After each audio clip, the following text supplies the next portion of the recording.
गुजरना ही पड़ेगा। ये आरटी 2009 में नियम बना हुआ है।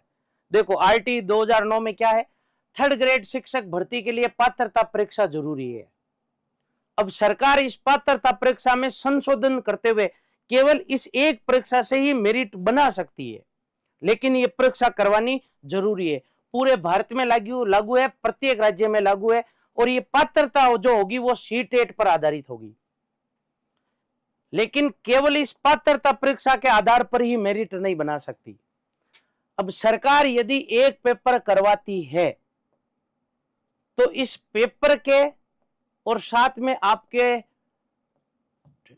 आपके 10th के, 12th, बीए या जिसके बीएससी है उनके लिए, या लेवल 1 वालों के लिए केवल 12th, लेवल 1 वालों के लिए केवल और केवल 12th, इसका कितना अंक जोड़ेगी वो अब सरकार पर निर्भर करता है।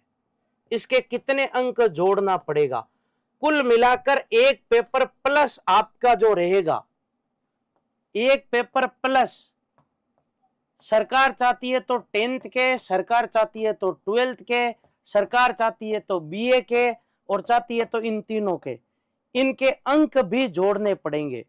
इनके अंक और ये जो आपका एक पेपर हुआ है इसके अंक, ये दोनों के अंक मिलाकर मेरिट बनेगी। यदि एक पेपर से गुजरना पड़े सरकार को तो इसके अलावा दूसरा रीट का कोई उपाय नहीं है। मतलब समझ में आ गया। और ऐसा होने का कारण आरटी 2009 है। सरकार केवल एक पेपर से मेरिट नहीं बना सकती, तो इसके लिए दूसरा उपाय यह है, यदि सरकार इसको फॉलो नहीं करती है तो दूसरा एकमात्र विकल्प बनता है, वो है एक पेपर और करवाया जाए। और ऐसा करवाया भी है, 3 बार ऐसा हो भी चुका है, और इसको कहते हैं मेंस। तो शिक्षा मंत्री जी के बयान के अनुसार 2 पेपर नहीं होंगे, पेपर 1 होगा। अब ये पहले वाला ही कुल मिला के, इससे पहले जो होती थी रीट, उस आधार पर अब रीट होगी। परसेंटेज वाला फॉर्मूला तो रहेगा ही रहेगा, नहीं रहेगा तो दूसरा कुछ ना कुछ क्रिएट करना पड़ेगा, और दूसरा एकमात्र विकल्प है या फिर पेपर करवाया जाए।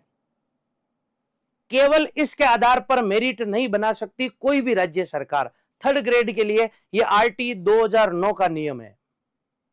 क्लियर। अब आपका किसी भी प्रकार का कोई प्रश्न हो तो पूछो, रीट को लेकर किसी भी प्रकार का या कोई भी डाउट हो तो आपको यह बताओ। सिलेबस क्या रहेगा ये बता दिया मैंने आपको, सिलेबस का बता दिया है, ये सिलेबस रहेगा। यदि एक पेपर रहता है तो एक पेपर प्लस इनमें से अब किसके अंक ऐड करे वो सरकार पर निर्भर है, और कितना करे, 5% करे, 10% करे, कभी 30 भी हुआ करता था, 30 से घटाकर 10 किया गया। इन दोनों में से एक होगा। अब आपका कोई प्रश्न हो तो बताओ। और ये मानकर चलना, चुनाव के बाद grade first, grade second, grade third और पीटीआई तीनों प्रकार की वैकेंसी आएगी।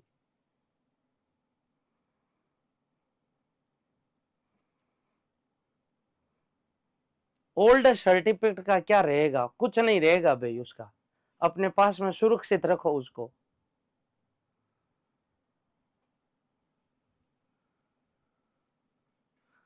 ना 12th में 63 है तो इस 63 का ऐड होगा ना, दोनों को मिलाकर मेरिट बनेगी। अब वो ना मेरे अनुसार हो सकती है, वो ना आपके अनुसार हो सकता है। अब सरकार क्या तय करेगी उसके अनुसार रहेगा। हाँ, इसमें एक ऐसा हो सकता है, एक अच्छा विद्यार्थी ने प्रश्न पूछा, पहले का जो रीट का आजीवन पात्रता परीक्षा था, आप उसको भी यूज कर सकते हो इसमें। यदि सरकार मान लो एक ही पेपर बनाती है तो आप पहले वाले के भी अंक, पहले वाले के जो अंक है ना, वो पहले वाला आपके पेपर काम आएगा। आईटेट का जो पहले वाला आपने दिया था उसके अंक आपके काम आएंगे ना। जीके तो होगा, जीके ऐड कहां करेंगे, जीके यहां पर ऐड करेंगे, राजस्थान जीके ये यहां पर ऐड करेंगे सरकार। रीट में जीके नहीं होगा, होगा भाई जीके। और पहले वाला जो सर्टिफिकेट है वो काम आएगा, पहले वाला सर्टिफिकेट मान लिया जाए। अब जो रीट होती है, अब वाले रीट में एक ही पेपर होता है प्लस बीए के प्रतिशत ऐड किए जाते हैं, दोनों को मिलाकर मेरिट बनाई जाती है। तो अब आप जिसमें दे रहे हो इसमें आपको 105 नंबर आ रहे हैं, और पहले आपने जो दे रखा उसमें 110 है, तो आप 110 वाला सर्टिफिकेट यूज कर सकते हो 105 की जगह। क्लियर? तो ये रीट के बारे में ये मैंने जो आपको जानकारी बताई है, इस जानकारी को आप अधिक से अधिक शेयर कीजिएगा, और जितने भी विद्यार्थी देख रहे हैं चैनल को एक बार सब्सक्राइब जरूर कर लीजिएगा।